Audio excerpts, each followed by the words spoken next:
So there are certain approaches that too not fixed approaches are continuously evolving. See, how can we make this society? How can we make this world, this state a better and fair for every one of us? So political theory want to create a society where people can live well and fairly. इसमें opinions है, इसमें perspectives है, इसमें views है, इसमें arguments है, इसमें counter arguments है और वो कंटिन्यूसली इवॉल्व होते रहते हैं. इसीलिए इस स्कॉलर ने क्या कहा, उसके बाद दूसरे किसी स्कॉलर ने क्या कहा, ये हमारे लिए मैटर करता है. Political theory is not just about theory, it is also not just about science. It is the utilization of both the aspects to solve the problem. Is democracy a process? Is democracy a system? Is democracy a philosophical idea? So good afternoon everyone. So today it is our first class and today we will be starting with political theory, meaning and its approaches. Okay, political theory, meaning and its approaches. Political theory, okay. Political theory is a name of our subject. Basically political theory अपने subject का नाम है, correct. अब political theory का meaning क्या है? What is the meaning of political theory? Okay, that is the first important thing we have to understand. What is the meaning of political theory? First of all, what matters the most is the approach, is the attitude. हम चीजों को किस तरीके से देखते हैं, मतलब चीजें होती सेम ही है लेकिन हम उन्हें कैसे देखते हैं, that matters the most, correct. आप क्राइसिस में भी अपॉर्चुनिटी को देख सकते हो, आप डिफिकल्ट से डिफिकल्ट सिचुएशन में भी होप देख सकते हो, ऑप्टिमिज्म देख सकते हो. So the perspective, the approach, that is the most important thing, correct. अब पॉलिटिकल थ्योरी ये जो सब्जेक्ट है इसकी कोई एक फिक्स सर्टन डेफिनेशन नहीं है. There is no fix certain definition of what political theory is, correct. But we will try to understand its meaning. हम उसका मीनिंग जो है वो समझने की कोशिश करेंगे, that what is it about, what it deals about, correct. That we will try to understand. At the same time we will also try to explore several approaches, fine, several approaches that okay, if this is political theory, then what are the different approaches through which we can understand political theory? Okay, so there are certain approaches that too not fixed approaches are continuously evolving. Approaches जो होते हैं वो continuously evolve होते रहते हैं, correct. Behavioralism था, फिर post behavioralism आया, ऐसे different approaches evolve होते रहते हैं. Now before we go deep into anything, first let me tell you कि आपको you don't have to note down anything, you don't have to worry about anything. For example, because अब इस subject के basic से हम start कर रहे हैं, बट फिर भी कुछ चीजें as an example I will use. For example I will use Marxism, for example I will use the word liberalism, for example I will use some particular scholars. So you don't have to worry about the fact that कि I don't know liberalism. मुझे तो liberalism पता ही नहीं है, sir ने liberalism word use किया है, Marxism word use किया है, अब मुझे पता ही नहीं है, तो how can I understand it? So कुछ चीजें टाइप टॉपिक टू टॉपिक, अगले टॉपिक के बाद, मतलब कुछ टॉपिक के बाद हम सीखेंगे. जैसे लिबरलिज्म, मार्क्सिज्म जो है ये थ्योरी ऑफ स्टेट में, आइडियोलॉजीज में हम सीखने की कोशिश करेंगे. तो कुछ चीजें हो सकती है जो एज एन एग्जाम्पल हम यूज करें, बट आपको लगे कि ये थोड़ी सी नई है, तो उतना पोर्शन हो सकता है कि कभी कभी समझने में डिफिकल्टी हो सकती है. You may find it difficult to understand at some instances, but that is not something a reason to be worried about. You don't have to worry, just relax. जितना समझता है आप समझने की कोशिश करो. I understand and I know कि क्या क्या चीजें नई है जो अभी नहीं समझ में आ सकती है, वो कुछ टाइम बाद समझ में आ सकती है. I am going to connect all of these things, correct. Next further chapters में हमने पहले क्या देखा था, उन चीजों को मैं कनेक्ट करूंगा, सो दैट आपकी जो कंप्लीट अंडरस्टैंडिंग है वो विद द टाइम बिल्ड होगी. 100% सभी चीजें समझ में आएगी. कोशिश हम करेंगे, मैं चीजों को यहां पर ब्रेक डाउन करूंगा, कोशिश हम करेंगे कि हमें समझ में आए. बट अगर कुछ नहीं भी समझ में आए तो टेंशन लेने की बिल्कुल भी जरूरत नहीं है. That is the first rule. Okay, the first rule is tension नहीं लेना है.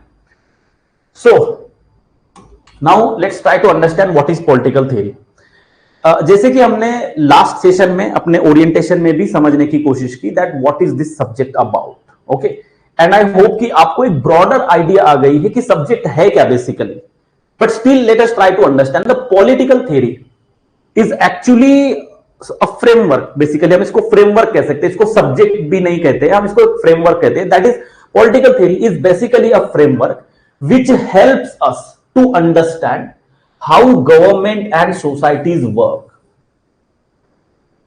In the coming time हम इस पूरे सब्जेक्ट में हम इन सब चीजों को डील करने वाले कि गवर्नमेंट्स और सोसाइटीज वर्क कैसे करती है, फंक्शन कैसे करती है. Okay, why we have rules, do we really need rules, क्या रूल्स होना जरूरी है, क्या हमें इसकी जरूरत है, और अगर है तो वो क्यों है, why we need rules. We are going to deal about it in the political theory, that why we have rules. Even who should make these rules, that is also important, because not necessary that आपने जो rules बनाए वो मैं उसको agree करूं, ये जरूरी नहीं है. इसीलिए ये रूल बनाने की ऑथोरिटी किसको होनी चाहिए. करेक्ट, ये एक इंपॉर्टेंट सवाल है जो पॉलिटिकल थ्योरी में हम समझने की कोशिश करते हैं. Then what makes a good life, that is the most important question. Political theory देखा जाए तो एक, वैसे इसमें साइंटिफिक डायमेंशन भी है, but it is mostly a philosophical and moral, because ultimately एक गुड एंड फेयर सोसाइटी कैसे बनाई जा सकती है. Ultimate vision is that, ultimate vision ये है कि how can we make this society, how can we make this world, this state a better and fair for every one of us, for each and every individual. That is basically the ultimate goal of our discipline, of our subject, of the political theory basically, correct. So political theory want to create a society where people can live well and fairly, जहां पर लोग मजे से रह सके, Fairlie रह सके, सबके साथ न्याय हो, किसी के साथ इनजस्टिस ना हो, हर कोई अपनी लाइफ को एंजॉय कर सके. That is what the ultimate goal of a political theory. We want to create a society. हमें इस तरीके की सोसाइटी बनानी है. Fine. Now there is a scholar named Sheldon Wolin. अब देखो स्कॉलर्स, पॉलिटिकल साइंस हमारे सब्जेक्ट में स्कॉलर्स बहुत इंपॉर्टेंट होते हैं. बिफोर वी मूव प्रोसीड, देखो स्टार्टिंग में अपना पेस थोड़ा सा स्लो रहेगा, चैप्टर्स बहुत जल्दी फिनिश नहीं होंगे, क्योंकि स्टार्टिंग में हमें कंसेप्चुअल क्लैरिटी बिल्ड करनी है, हमें हर चीज का व्हाई, व्हाट एंड हाउ समझना है. करेक्ट. फॉर एग्जाम्पल आप मुझे पूछोगे कि सर हम इतना स्कॉलर्स के नाम लेते रहते हैं और आगे भी लेते रहेंगे ऑब्वियसली, तो इतना हम स्कॉलर्स क्यों करते हैं, मतलब why we are so obsessed with the scholars. So the point behind it is, क्योंकि हमने कल ही समझा ओरिएंटेशन सेशन में कि this subject is not objective reality, this is a subjective thing. Correct. इसमें 1+1=2 जैसा नहीं है, इसमें ओपिनियंस है, इसमें पर्सपेक्टिव्स है, इसमें व्यूज है, इसमें आर्गुमेंट्स है, इसमें काउंटर आर्गुमेंट्स है, और वो कंटिन्यूअसली इवॉल्व होते रहते हैं. इसीलिए इस स्कॉलर ने क्या कहा, उसके बाद दूसरे किसी स्कॉलर ने क्या कहा, ये हमारे लिए मैटर करता है. अब हम उन्हीं स्कॉलर के क्यों नाम लेते हैं, हम अपने मन से क्यों नहीं लगते, हम अपने मन से भी तो लिख सकते हैं. We can even write the things by our own self. Why we need to quote the scholars? Because scholars are those people who have researched, who have understood, who have extensively studied those topics.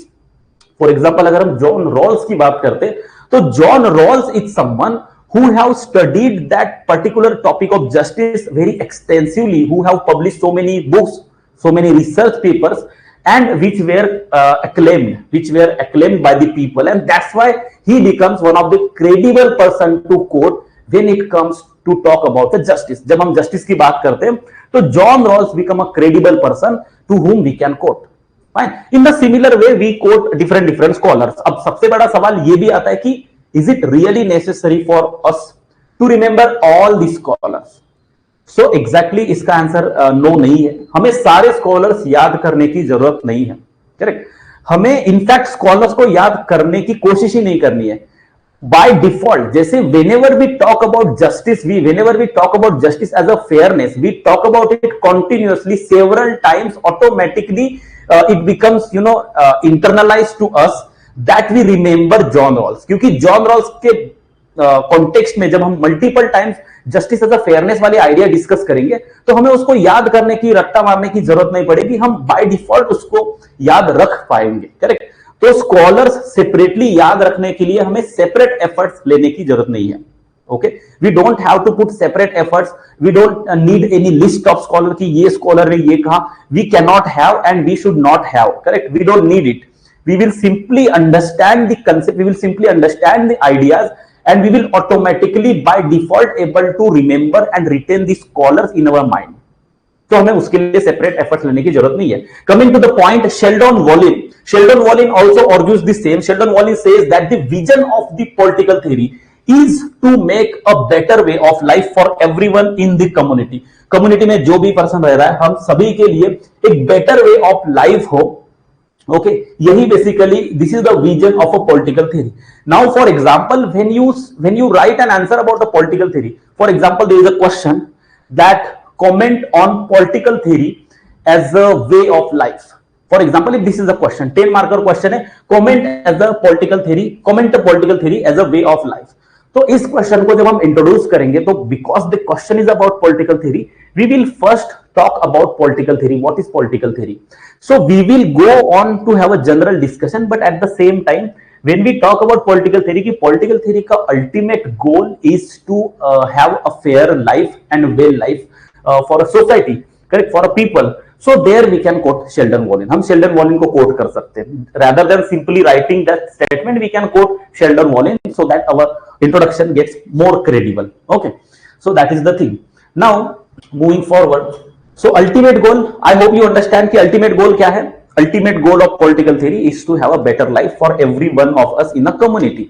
Now there is one important scholar, George Catlin. George Catlin के according political theory की जो definition है वो थोड़ी सी different है. And as I have already said कि हर एक का यहाँ पर पर्सपेक्टिव है, यहाँ कोई फिक्स डेफिनेशन नहीं है. पॉलिटिकल थ्योरी की हमने पहली जो डेफिनेशन समझी वो भी उतनी ही इंपॉर्टेंट है, that is also equally important. At the same time the definition और the concept of the idea of political theory by George Catlin is also equally important because he provides us a something different perspective. Sheldon Wolin had provided us something different perspective, correct, different angle, and every for example, each and every idea have so many dimensions, and that's why everyone's understanding of political theory can be right and nobody's can be wrong, right? यहाँ पे कोई भी गलत नहीं हो सकता है, हर कोई सही हो सकता है. Okay, now political theory, George Catlin के हिसाब से political theory is basically a political science and political philosophy. यहां तक समझ में आ गया? एक बार मुझे बस keep telling me this is okay. Okay, fine. Now George Catlin के हिसाब से political theory is basically political science and political philosophy, and this is the formula which we have to keep in mind. Political science plus political philosophy, and this is all about political theory. Political theory अगर हमें समझना है तो हमें दोनों चीजें समझनी होगी जो हमने कल भी ओरिएंटेशन सेशन में डिस्कस की, that political theory is not just about theory, it is also not just about science, it is the utilization of both the aspects to solve the problem. So ultimate goal, जैसे कि यहां पर भी see why I am trying to tell things in a argumentative manner, मैं इस तरीके से arguments करके क्यों बता रहा हूं, because हमें आंसर भी इसी स्ट्रक्चर में लिखने होते हैं, हमें arguments के फॉर्मेट में लिखने होते हैं. इस वजह से whenever you will talk about whenever you will conclude, जब आप किसी क्वेश्चन को कंक्लूड करोगे related to political theory, so you will what you will say that political theory is neither about theory, political theory is not also about science. It is all about ensuring a fair life for each of us, and for that utilizing both the approaches according to their requirement, correct? So political theory को हम science भी नहीं बोलेंगे, theory भी नहीं या philosophy भी नहीं बोलेंगे. It is all about हमें ultimately problem solve करना है, हमें ultimately better life provide करनी है. उसके लिए हमें दोनों approaches का intermix करके use करना पड़ेगा, तो we will utilize, correct? So that is basically that is the way we can conclude. Now political theory is about science and is about political philosophy also. When we talk about science हम mostly objective चीजों को कहते हैं, जहां पर objective चीजें होती है, ऑब्जेक्टिव चीजें मतलब कि डेटा होता है, फैक्ट्स होते हैं जो ऑब्जेक्टिव होते हैं, जो चेंज नहीं हो सकते, correct, they are final, they are ultimate. So ऐसे एस्पेक्ट्स को साइंटिफिक एस्पेक्ट्स हम समझते हैं, correct. So that basically science basically focus on means और methods used in the politics. अब पॉलिटिक्स में मीन्स और मेथड्स, अब हम इसको भी समझने की कोशिश करेंगे, मीन्स और मेथड्स क्या क्या होते हैं. धीरे धीरे सारी चीजें हम अनफोल्ड करेंगे. Okay, so basically for now let's understand कि science basically focuses upon the process, the methods, कि अगर फॉर एग्जांपल हम यहां पर डेमोक्रेसी का एग्जांपल लेते हैं, डेमोक्रेसी, तो डेमोक्रेसी क्या है? Okay, is democracy a process? Is democracy a system? Is democracy a philosophical idea? क्या डेमोक्रेसी एक फिलोसॉफिकल आइडिया है? तो ये दोनों है। डेमोक्रेसी एक फिलोसॉफिकल आइडिया भी है, लेकिन at the same time democracy एक पॉलिटिकल सिस्टम भी है, डेमोक्रेसी एक प्रोसेस भी है। करेक्ट, करेक्ट, उसके डिफरेंट डिफरेंट एस्पेक्ट्स है। फॉर एग्जांपल डेमोक्रेसी, अब हम इंडिया में रहते हैं तो we can relate more because India have a democracy. तो हमारे यहां इंडिया एक डेमोक्रेसी है। तो डेमोक्रेसी में व्हाई डेमोक्रेसी, व्हाट इफ अगर डेमोक्रेसी नहीं होती और एक ऑथोरिटेरियन किंगडम होता, एक राजा होता, फाइन, एक ऑथोरिटेरियन किंगडम होता जिसके हाथ में अल्टीमेट पावर है, जो किसी को अकाउंटेबल नहीं है, तो क्या होता? तो शायद पॉसिबिलिटी ये होती कि हम लोगों की जो लिबर्टी है, हम लोगों को जो फ्रीडम है, वो शायद कॉम्प्रोमाइज होता, वो शायद नहीं होता। Correct, we may not have a freedom, हमें शायद फ्रीडम नहीं होता, लिबर्टी नहीं होती, शायद हम एक बेटर लाइफ की एक्सपेक्टेशन नहीं कर सकते थे, बेटर लाइफ को एक्सपेक्ट नहीं कर सकते थे। Why? Because we literally have no say in whatever is happening.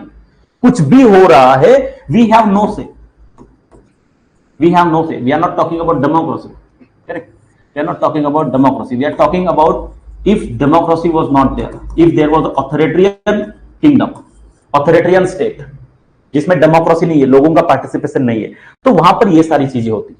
लेकिन ultimately the goal of life is to enjoy the liberty, to enjoy the life. For example आपने नॉर्थ कोरिया देखा होगा, north Korea की आपने contribution news सुनी होगी, वो Kim Jong यून जो भी है, करेक्ट, एक तो बहुत डिफिकल्ट उनके नाम होते हैं।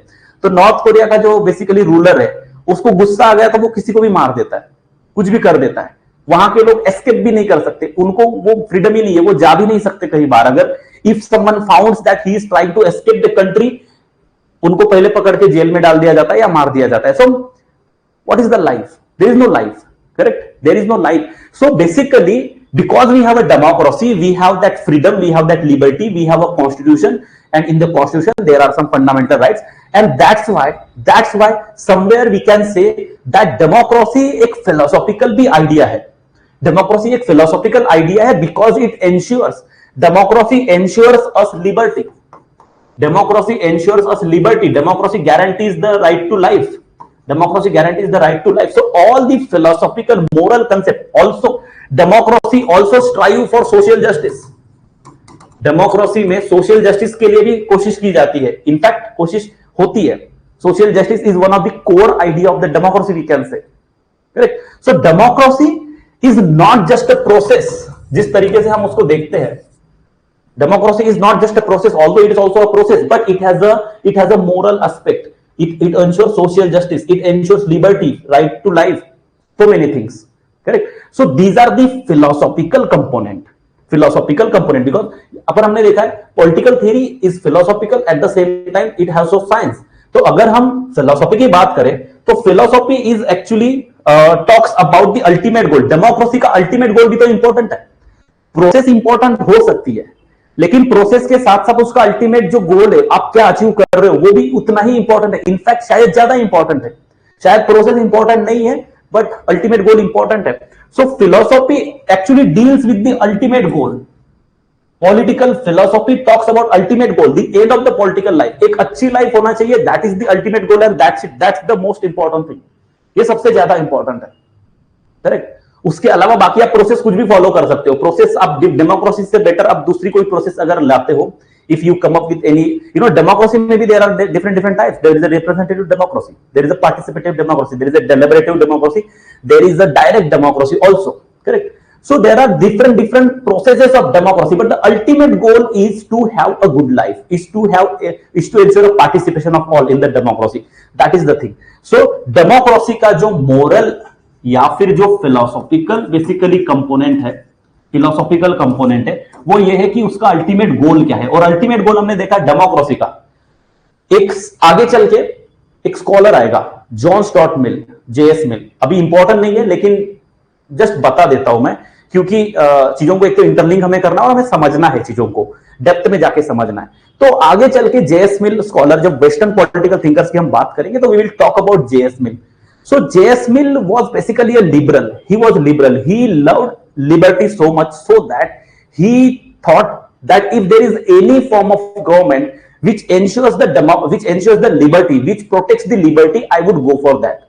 तो liberty उस इंसान को इतनी ज्यादा पसंद थी कि उसने कहा कि लिबर्टी को जो भी फॉर्म ऑफ गवर्नमेंट, चाहे डेमोक्रेसी हो चाहे कोई भी हो, जो इसको प्रोटेक्ट कर सकता है, I will go for that. So he and up becoming a Democrat. He ended up becoming a Democrat. Why he loved democracy? Why he became Democrat? Because democracy, he thought, was one of the system which ensures, which protects the individual liberty. Because he was the lover of individual liberty. Correct? So basically democracy का जो गोल है, ultimate गोल क्या है? चाहे for that matter किसी भी system का जो अल्टीमेट गोल है वो ये होना चाहिए कि एक बेटर पॉलिटिकल और सोशल लाइफ हम प्रोवाइड कर सके. And that is there. So that is a philosophical aspect. But यहां पर अब डेमोक्रेसी जो प्रोसेस है, इतने वोटर से, इतने रजिस्टर्ड वोटर से, उसमें से इतने इतने परसेंटेज वोटर्स ने वोट दिया है, उसमें से इतने इतने लोग, इतने इस पर्टिकुलर पॉलिटिकल पार्टी के इतने लोग इलेक्ट हुए हैं, and they are now forming a majority, they are forming a government. So these are all numbers. This is a process. There is a process. Democracy की एक प्रोसेस है. People will be issued a voter ID if they are citizens, if they have that particular age prescribed by the law in the government, in the state. Correct? अगर जैसे हमारे country में 18 years ये एक basic minimum age criteria है कि 18 years के बाद you can vote. So all the people who are above the 18 years, they are eligible voters. They will be issued the voter IDs. They will go on the voting booths. They will vote. So this is a process. This is a process, and this process involves data, fact. So this aspect of democracy, the procedural aspect of democracy, is basically a scientific component. So democracy was an example. हम और भी दूसरे example ले सकते हैं. हम justice का भी यहां पर एग्जाम्पल ले सकते हैं. फॉर दैट मैटर चलो जस्टिस का भी एक एग्जाम्पल. ये समझ में आया? Okay, अगर ये समझ में आया, but still you want, if you still want one more example, we can go for one more example, because see, we have a lot of time and we ultimately want to understand the subject. Okay, फिर आपको इसमें से ये doubt नहीं होना चाहिए कि हमें इसमें से ध्यान में क्या रखना है. आपको क्या ध्यान में रखना है, आपको क्या चीजें दिमाग में रखनी है, वो मैं बताऊंगा. ओके, जब हम इसको थोड़ा सा आई विल टेल यू कि इसमें से क्या क्या ध्यान में रखना है. सब कुछ ध्यान में रखना नहीं है. The explanation part we are doing is to understand, not to keep everything in mind. So don't worry about it. For now, you just focus upon the understanding of the subject. Okay. Let's take one more example. So let us take an example of justice. Although justice, when I say justice, न्याय होना चाहिए.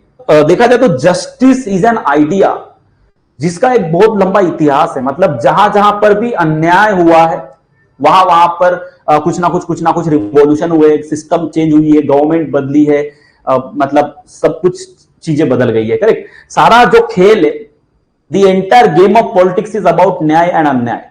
सारा जो खेल है ये basically justice injustice का है. करेक्ट? इस वजह से जस्टिस बहुत इंपॉर्टेंट आइडिया है basically. But now the point is, justice क्या ये मोरल फिलोसॉफिकल आइडिया है या इसमें साइंटिफिक कंपोनेंट भी है? सो primarily justice is a normative idea. Normative, देखो, normative it means some kind of philosophical. आप ध्यान में रखो, वर्ड्स थोड़े से नए हैं. normative, empirical, वर्ड्स नए हैं. normative is basically somehow philosophical or ethical or moral. It is related to philosophical, ethical, moral. Correct? जो philosophical, ethical, moral होती है वो normative चीजें होती है. करेक्ट? और वो subjective होती है. ओके, और उसके बाद empirical की जब हम बात करते हैं, empirical ये भी वर्ड अगर आपने पहले नहीं सुना होगा, तो empirical is mainly about data facts, is mainly about observations, is mainly about the scientific calculations. Okay, तो ये basically scientific calculations वाला टॉपिक है empirical. So primarily justice is a philosophical, or what we can say, it's a moral idea, it's a normative idea. When I say it has to be the society has to be just, there has to be a justice in the society. When I say this, so this comes from my morals.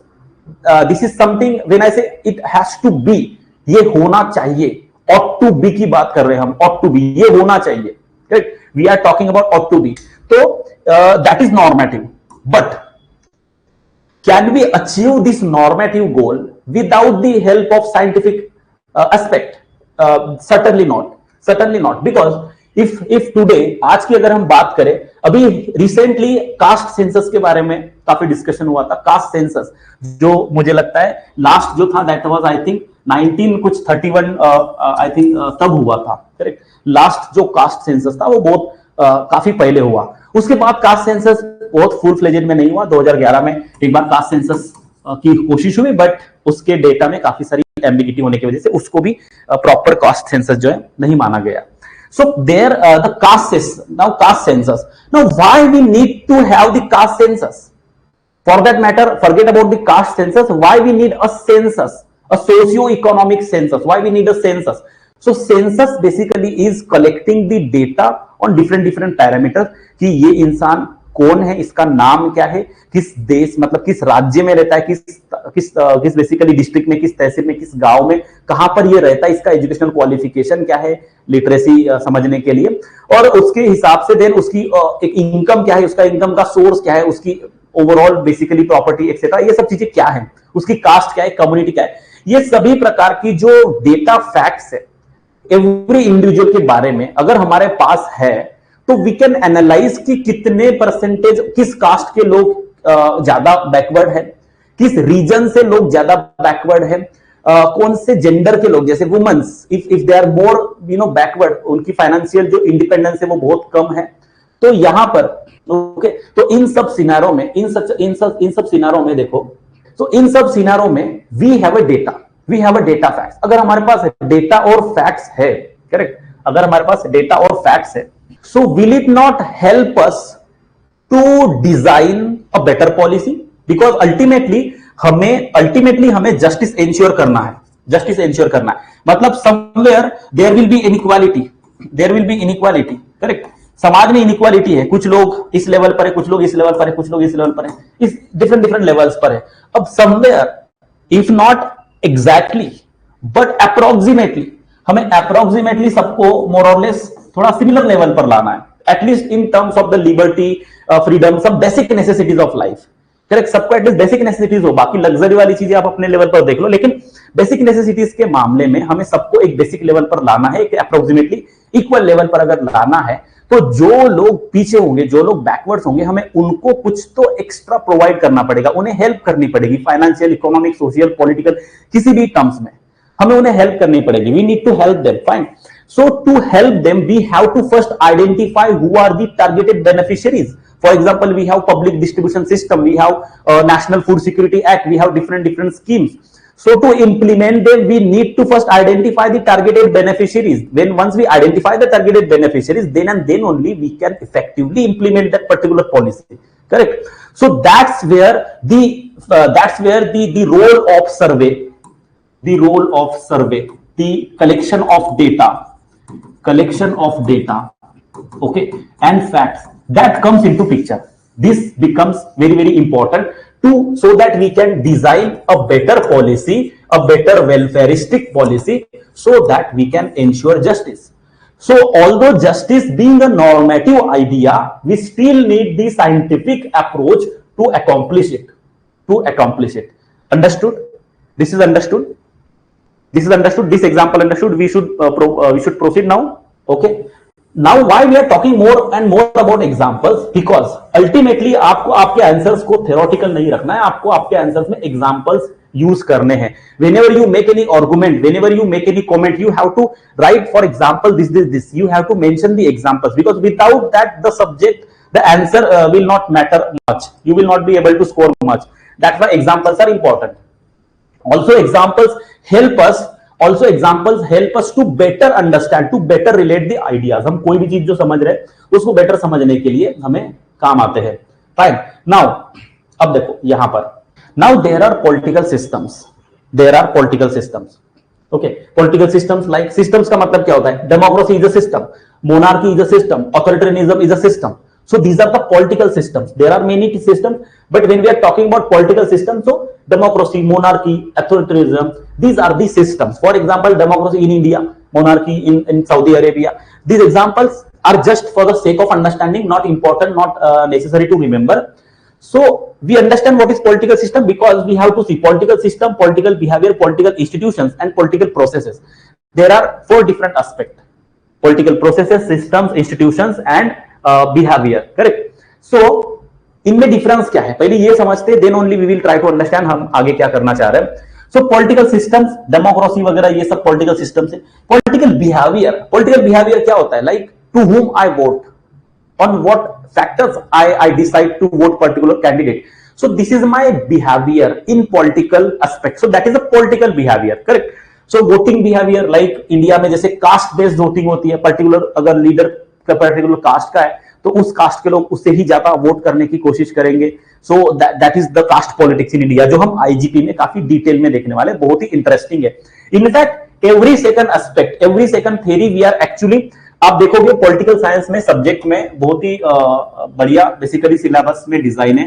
Paper 1 section A is basically provides a theoretical framework. हमें ये एक theoretical framework समझाता है.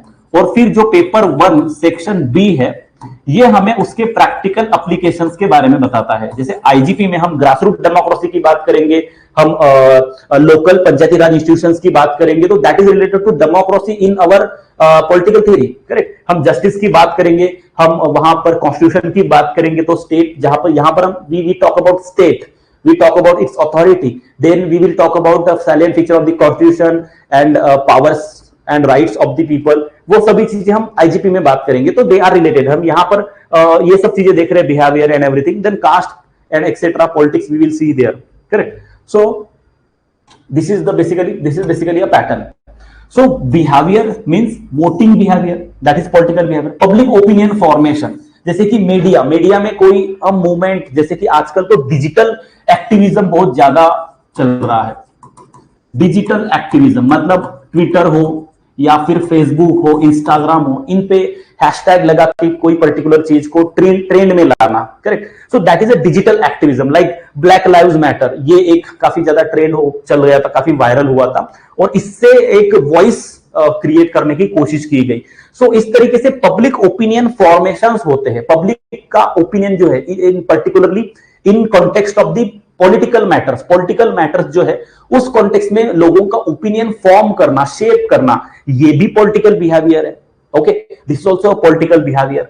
Then so this is basically a political behaviour. I hope political behaviour का मतलब क्या है समझ में आ गया.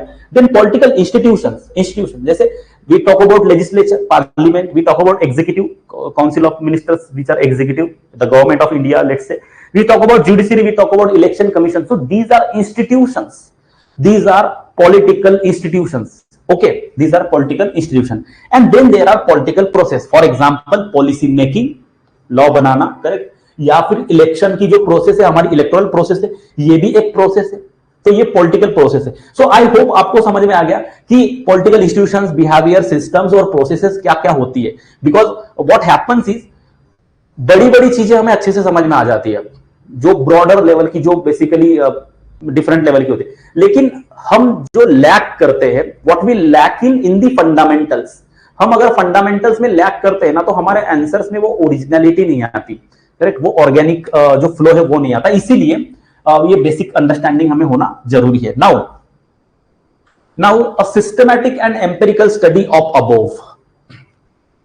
We are talking about political science. Political theory में पॉलिटिकल साइंस और पॉलिटिकल फिलोसॉफी है, तो उसमें से पॉलिटिकल साइंस वाले एस्पेक्ट की हम बात कर रहे हैं. सो पॉलिटिकल साइंस वाले एस्पेक्ट में ये जो भी प्रोसेसेस है, जो भी इंस्टीट्यूशंस है, जो भी बिहेवियर है, जो भी सिस्टम्स है पॉलिटिकल, करेक्ट, इन सभी को to systematically and empirical study, एक सिस्टमैटिक और empirical study of all this based on the data and fact. That is basically political science. Okay, political science deals with the systematic and empirical study of all these processes, systems, behavior on the basis of the data and fact. जैसे political behavior, जैसे हमारे पास सर्वे आता है, election होने के बाद, उसके results आने के बाद हमारे पास लेट्स से पीआरएस का कोई रिपोर्ट आता है जिसमें कहता है कि इतने % लोगों ने वोट दिया, इतने % लोगों ने वोट नहीं दिया. सो this is the political behaviour जो हमें बताता है. तो इसमें डेटा फैक्ट्स होता है. सो ये सब कुछ जो है that is the political science talk about. Political science talk about. Correct? हाँ, yes, the meaning of the word empirical. Okay, because we are talking about normative approach, and we are talking about empirical approach. हम normative और empirical approach को simultaneously समझने की कोशिश कर रहे हैं। तो यहां पर ये अभी हम एम्पेरिकल अप्रोच की बात कर रहे हैं। एम्पेरिकल अप्रोच में बेसिकली साइंटिफिक स्टडी होता है पॉलिटिकल सिस्टम्स, बिहेवियर्स, प्रोसेसेस और इंस्टीट्यूशंस का। Okay, so empiricism is basically the scientific study on the basis of the data and fact of the political systems, political behaviors, political what we say processes and political institutions. That is fine. ये समझ में आ गया? Fine.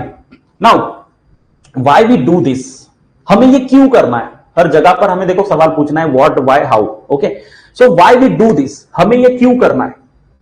Because we have to describe. हमें elections के result को describe करना है, हमें एक्सप्लेन करना है, क्योंकि हमें एक्सप्लेन करना पड़ेगा ना चीजों को। We have to explain how it has happen. Democracy में इस पर्टिकुलर पार्टी को इतने परसेंटेज वोट्स कैसे मिले, ये तो डिस्क्राइब करना पड़ेगा, ये तो हमें एक्सप्लेन करना पड़ेगा। करेक्ट, ये हमें एक्सप्लेन करना पड़ेगा। Okay, that how particular political party win the elections, हमें इसको डिस्क्राइब करना पड़ेगा कि डेमोक्रेसी कैसे वर्क कर रही है।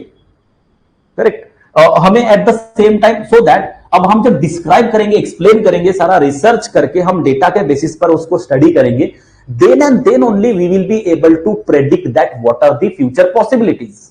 What are the future possibilities? So science basically what empirical approach what they do is they describe, they explain, they predict who can win election. जैसे हम एक बेसिकली प्री पोल सर्वे लेते हैं, प्री पोल सर्वे opinion, public opinion वाला सर्वे लेते हैं, जिसके basis पर हम कैलकुलेशन करके हम प्रेडिक्ट करने की कोशिश करते हैं। So that is the empirical thing.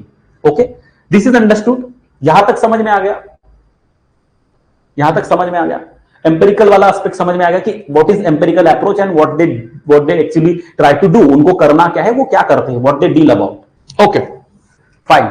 Moving to the now philosophical. हमने एम्पेरिकल देखा, अब हम नॉर्मेटिव की बात करते हैं। Normative, what is normative about?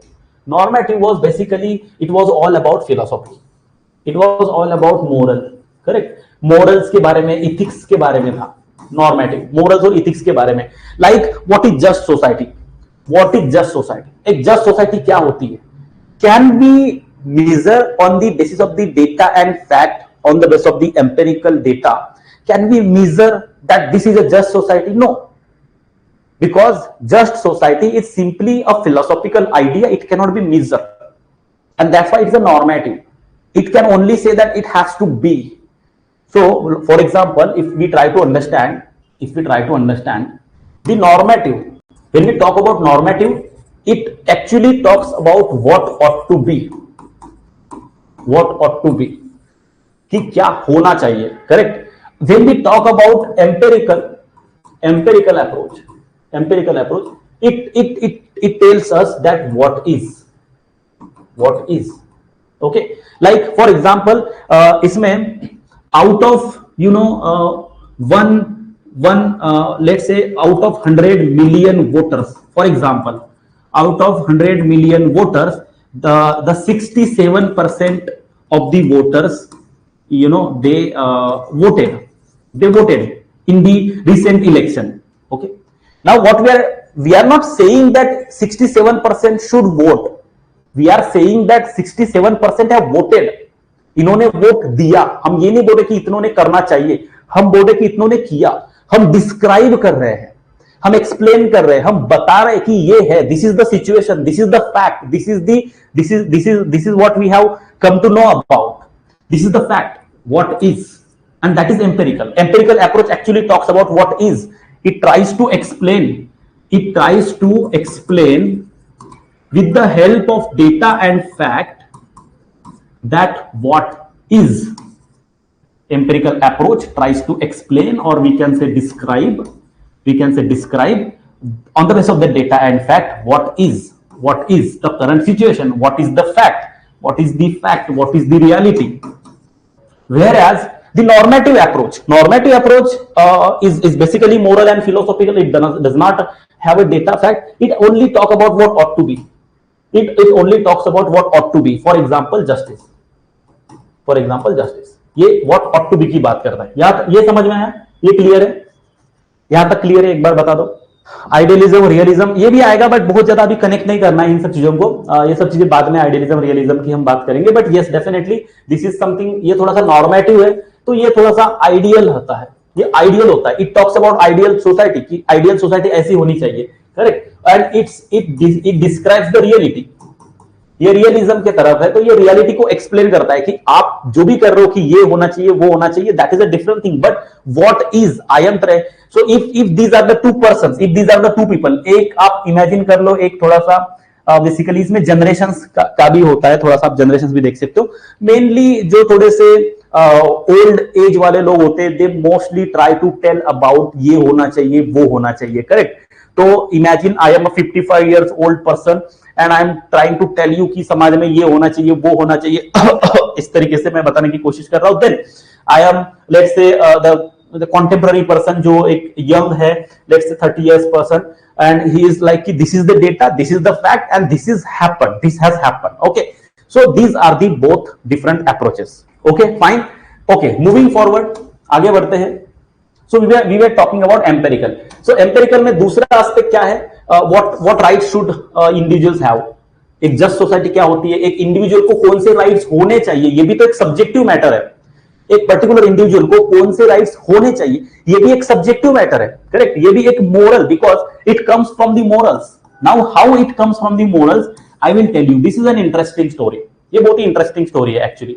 जब हम बात करते हैं राइट्स होने चाहिए, लेकिन कल्चर के अकॉर्डिंग, अब depending on the culture, depending on the community, depending on your value system, your rights you know keeps varying. आपके राइट्स मतलब आप किस सोसाइटी में रह रहे हो, उसके अकॉर्डिंग भी आपके राइट्स होते हैं। तो सोसाइटी के वैल्यूज, सोसाइटी की जो मोरल्स है वो डिफरेंट डिफरेंट होते हैं, और उस अकॉर्डिंग राइट्स होते हैं। तो राइट्स कोई मतलब आगे चल के राइट्स वाला जो हम टॉपिक देखेंगे, आगे चल के जब हम राइट्स वाला टॉपिक देखेंगे, तो उसमें एक बहुत इंटरेस्टिंग डिबेट आएगा, and that will be about universalism versus relativism या कल्चरल रिलेटिविज्म। ऐसा दोनों में एक डिबेट आएगा कि राइट्स जो है, जरूरी नहीं है कि सभी को सेम तरीके के राइट्स की रिक्वायरमेंट है। कुछ लोगों के राइट्स की रिक्वायरमेंट अलग हो सकते हैं depending on the community. So that is a subjective thing that comes from the morals, that comes from the value system, that comes from the tradition also. Tradition के अकॉर्डिंग भी rights होते हैं। मतलब पहले, अभी तो चलो हम ये कॉन्स्टिट्यूशन के अकॉर्डिंग रह रहे, लेकिन पहले ट्रेडिशंस होते थे, ट्रेडिशंस, कस्टम्स होते थे, कस्टम्स के अकॉर्डिंग राइट्स होते थे। जैसे इंडिया में कास्ट सिस्टम के हिसाब से लोग राइट्स को फॉलो करते थे, तो कस्टम के अकॉर्डिंग राइट्स थे। तो they were completely variable, they were completely subjective, वहां पर सब्जेक्टिविटी थी। Okay, then what is the role of the state? State का रोल क्या होना चाहिए? अब स्टेट का रोल क्या होना चाहिए? लिबरलिज्म के अकॉर्डिंग स्टेट का रोल डिफरेंट है, मार्क्सिज्म के अकॉर्डिंग स्टेट का रोल डिफरेंट है, फेमिनिस्ट के अकॉर्डिंग स्टेट का रोल डिफरेंट है। So again there is no data और फैक्ट कि ये रोल होता है। नोबडी कैन कम एंड से कि स्टेट का ये रोल होता है, what this is the role, correct. Only people can come and say that it has to be, state का ये रोल होना चाहिए। ओके, स्टेट का ये रोल होना चाहिए। So what is the role of the state? What should be the reason? How should the resources be distributed? Resources का distribution कैसा होना चाहिए? It should be need based, it should be merit based. ऐसे different different ways of distribution हो सकते हैं। For example, जैसे कोई कहेगा कि जिसको ज्यादा जरूरत है आप उसको दे दो, जो गरीब है आप उनको ज्यादा रिसोर्सेज दो। फिर कोई कहेगा कि ऐसे कैसे कर सकते हो आप मेरिट के बेसिस पर कर दो, जो ज्यादा डिजर्व करता है आप उसको दे दो, करेक्ट। कोई कहेगा कि आप रैशनल बेसिस पर डिस्ट्रीब्यूशन करो, रैशनल बेसिस पर डिस्ट्रीब्यूशन करो। तो डिस्ट्रीब्यूशन कैसे करना है, डिस्ट्रीब्यूशन कैसे करना है, किसको कौन से राइट्स होने चाहिए, स्टेट का रोल क्या होता है, एक जस्ट सोसाइटी क्या होती है, इस तरीके के सभी प्रकार के जो मोरल, फिलोसॉफिकल, सब्जेक्टिव क्वेश्चन से they are dealt by the normative aspect of the political theory. Okay, normative aspect of the political theory. Fine, this is okay, this is understood. यहां तक समझ में आ गया? ओके, अगर ये समझ में आ गया तो हम नेक्स्ट आगे बढ़ते हैं, इवोल्यूशन कैसे हुआ पॉलिटिकल थ्योरी का। बट बिफोर दैट चलो मैं एक बार ब्रीफली सारा समराइज कर देता हूं कि हमने क्या क्या देखा। ब्रीफली समराइज करने की कोशिश करता हूं। देखो हमने क्या क्या देखा, हमने पॉलिटिकल थ्योरी बेसिकली जो है सब्जेक्ट, वो क्या करना चाह रहा है, उसका अप्रोच क्या है, वो क्या मतलब basically what is the subject about, what it deals with, ये हमने समझने की इंट्रोडक्शन में कोशिश की। फिर हमने उसमें जॉर्ज कैटलिन, जॉर्ज कैटलिन की डेफिनेशन देखी हमने, उसमें शेल्डन वॉलिंग के हिसाब से भी डेफिनेशन देखी। करेक्ट। शेल्डन वॉलिंग की अगर बात करें तो शेल्डन वॉलिंग ने कहा था कि अल्टीमेट गोल जो है एक पॉलिटिकल थ्योरी का वो यही है कि एक फेयर लाइफ सबको होनी चाहिए, that he said. George Catlin की बात करें तो जॉर्ज कैटलिन ने political theory is equal to political science plus political philosophy के बारे में बात की। करेक्ट। तो हमने इस तरीके से पॉलिटिकल थ्योरी का हमने इंट्रोडक्शन देखा। पॉलिटिकल थ्योरी का इंट्रोडक्शन देखने के बाद हमने इस डेफिनेशन को फर्दर डिटेल में एक्सप्लोर करने की कोशिश की कि इसमें साइंस क्या क्या है, जो बेसिकली एम्पेरिकल अप्रोच होता है। करेक्ट। इसका जो साइंटिफिक कंपोनेंट है पॉलिटिकल थ्योरी का हमने उसको एक्सप्लोर किया, जो बेसिकली एम्पेरिकल अप्रोच है, जो कि बेसिकली डेटा फैक्ट्स इसके बेसिस पर आधारित है। और फिर हमने पॉलिटिकल फिलोसॉफी वाले जो एस्पेक्ट को एक्सप्लोर करने की कोशिश की, which is actually related to normative approach. Normative approach which deals about what ought to be, ये व्हाट ऑट टू बी की बात करता है और ये व्हाट इज को डिस्क्राइब करता है। तो ये बेसिकली डिस्क्राइब और एक्सप्लेन करता है, ये व्हाट ऑट टू बी को ये बेसिकली एनालाइज करता है, एनालाइज और प्रिस्क्राइब करता है। प्रिस्क्राइब, प्रिस्क्रिप्शन, प्रिस्क्राइब करता है कि ये होना चाहिए, दैट इज माय प्रिस्क्रिप्शन, कि इस सिचुएशन में ऐसा ऐसा होना चाहिए, that is my prescription. Okay, so this is a prescriptive, this is descriptive. आप ये भी लिख सकते हो, मतलब कुछ कुछ चीजें हो सकती है, हमें वैसे लिखने की जरूरत नहीं है, सारी चीजें हैं नोट्स में, सारी चीजें अवेलेबल है, आप यहां पर समझ लोगे तो आपको ज्यादा बेटर समझ में आएगा। बट फिर भी मैं थोड़ा सा ब्रॉडली यहां पर एक छोटा सा टेबल निकाल देता हूं ताकि उतना आप नोट डाउन कर सकते हो। For example let's say political science, मैं शॉर्टकट्स यूज कर रहा हूं, शॉर्ट फॉर्म यूज कर रहा हूं, और political philosophy. Okay, political science, political philosophy. Okay, so political science basically deals with empirical, आपको सब कुछ लिखना नहीं है, कीवर्ड्स बस लिखो, लिखना अगर है तो। और ये बेसिकली नॉर्मेटिव से रिलेटेड है, नॉर्मेटिव से रिलेटेड है। Fine, this is the first part. Second point, it talks about, science की बात हो रही है तो it basically it tells us what is, ये व्हाट इज की बात करता है, और ये व्हाट ऑट टू बी की बात करता है, व्हाट ऑट टू बी की बात करता है। Fine, okay.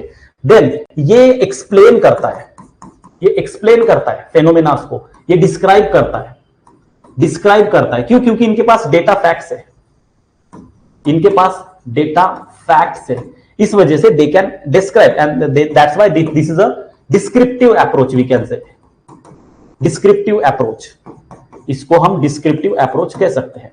वेयर एज ये बेसिकली एनालाइज करता है, एनालाइज करता है और प्रेस्क्राइब करता है, प्रेस्क्राइब करता है। क्यों? क्योंकि उसमें ओपिनियंस है, इसमें ओपिनियंस है, इसमें व्यूज है, इसमें सब्जेक्टिविटी है, इसमें सब्जेक्टिविटी है, और इसीलिए somewhere it is a prescriptive approach, prescriptive approach. अब यहां पर इंटरेस्टिंग बात यह है, यहां पर इंटरेस्टिंग बात यह, अगर आपको ये लिखना है तो आप लिख सकते हो, अदरवाइज क्लास के बाद भी इतना पोर्शन आप पॉज करके वीडियो में से भी लिख सकते हो, rather than wasting the time. So let's not waste the time, ये आप लिख लेना बाद में, फाइन, लिख लेना बाद में। Okay, so now the interesting thing is, अब क्योंकि यूपीएससी ने नॉर्मेटिव और बिहेवियरल पे बहुत सारे क्वेश्चंस ऑलरेडी पूछ लिए हैं, there is a possibility that they come up with, क्योंकि लास्ट टाइम उन्होंने कंपैरेटिव में उसी तरीके से एक क्वेश्चन पूछा था, एकदम नया क्वेश्चन पूछा था, कीवर्ड बस उन्होंने नया यूज किया था, बस आइडिया, लेकिन इंटरप्रेटेटिव अप्रोच करके उन्होंने क्वेश्चन पूछा था। इंटरप्रेटेटिव अप्रोच जो भी है, interpretative approach in the comparative politics, and this was something किसी ने सोचा ही नहीं था, किसी ने देखा ही नहीं था पहले, क्योंकि व्हाटएवर वो नोट्स भी रेफर, इसमें कहीं भी ये वर्ड नहीं था।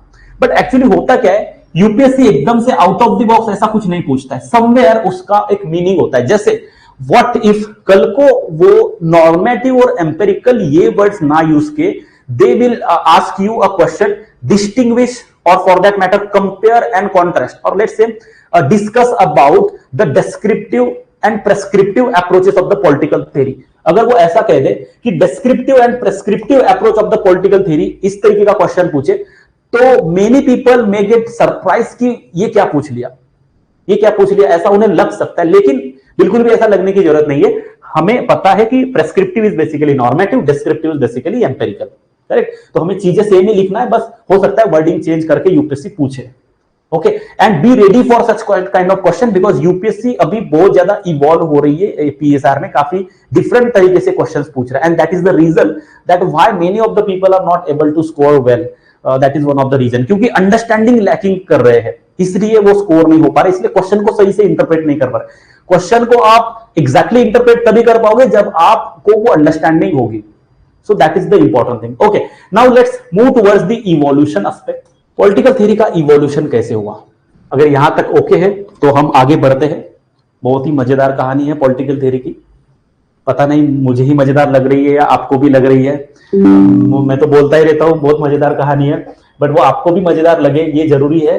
तो I hope you are enjoying that yes this is actually a story. आप इसको एक कहानी की तरह ले सकते हो, मजेदार तो है ही, मुझे तो लग रही है, मैं एंड आई एम ट्राइंग कि मैं उसको उतनी ही मजेदार तरीके से बताने की कोशिश करूं, and I hope you are also having a fun while learning this political theory. Okay, so सबसे पहले देखो, okay okay fine, so it's great that you are enjoying, I am happy. Now the most important thing यहां पर ना, political theory evolve हो रही है। अब देखो हर चीज, हम भी जिस तरीके से, the way human being also evolve, हमारी अंडरस्टैंडिंग, हमारे पर्सपेक्टिव, अब हम वो कौन सा एज था वो, मतलब पैलेओलिथिक एज, मेसोलिथिक, नियोलिथिक, उस एज के लोगों की तरह नहीं सोचते, करेक्ट। अब हम इनफैक्ट इंडस वैली सिविलाइजेशन के लोगों की तरह नहीं सोचते, क्योंकि अब हमारी जो सोच है, what ever our thinking is basically depends upon कि हमारे आसपास कितनी इंफॉर्मेशन अवेलेबल है। In fact why we are going so back 4,000 years हम पीछे क्यों जा रहे हैं? अगर हम 20-25 साल पहले भी जाते हैं, मतलब मैं आपको एक एग्जांपल बताता हूं, जब मैं छोटा था तो तब एक शक्तिमान सीरियल होती थी, ठीक है, शक्तिमान सीरियल होती थी टीवी पे, हर संडे को आती थी। तब ज्यादा चैनल्स नहीं थे टीवी पे, यूट्यूब वगैरह था नहीं, तो टीवी पे शक्तिमान सीरीज आती थी, और वहां पर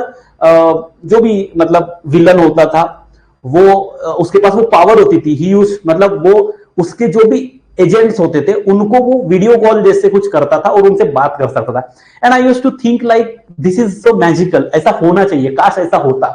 and it is just a matter of 15-20 years now, and it has happen, it is possible, मतलब हम वीडियो कॉल के थ्रू किसी के साथ भी बात कर सकते हैं। सो इतना इवॉल्व हो रहा है। अब देखो कुछ साल पहले that was even beyond imagination, अब ये रियलिटी है। आगे चल के और भी चीजें इन रियल होती जाएगी, correct. Gangadhar was the character. So the thing is, चीजें इवॉल्व होती है। In the similar way political theory भी इवॉल्व हो रही है, इवॉल्व होती है। तो सबसे पहले पॉलिटिकल थ्योरी कुछ टाइम पहले, ओके, सबसे पहले क्या था पॉलिटिकल थ्योरी में? क्लासिकल पॉलिटिकल थ्योरी थी, क्लासिकल पॉलिटिकल थ्योरी। अब classical political theory mainly basically 5th century से लेके 15th सेंचुरी सी, ये वाले टाइम जोन में मेनली जो पॉलिटिकल थ्योरी तभी भी थी, पॉलिटिक्स तो तभी भी था। जहां पर इंसान होता है वहां पर पॉलिटिक्स होता है, आप ध्यान में रखो, this is as simple as it, okay.